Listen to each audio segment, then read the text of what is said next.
Guys, আজকে আমি চটপটি খাবো। তোমাদের কাদের কাদের চটপটি প্রিয় অবশ্যই কমেন্ট করে জানাবে। আমার আম্মু আমার জন্য চটপটি বানিয়েছে। চটপটি খেতে আমার অনেক ভালো লাগে। তোমাদের কাদের ভালো লাগে অবশ্যই কমেন্ট করে বলবা।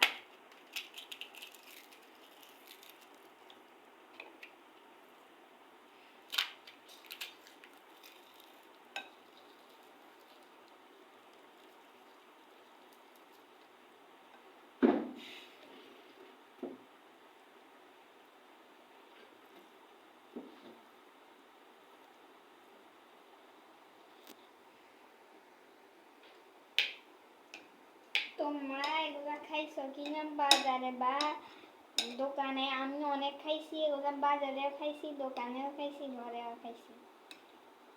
ঘরেরটা আসলেই অনেক মজা, বাইরের গুলাতে তো অনেক কিছু দেয়, মানে যেগুলা খাওয়া যায় না সেগুলা চলে।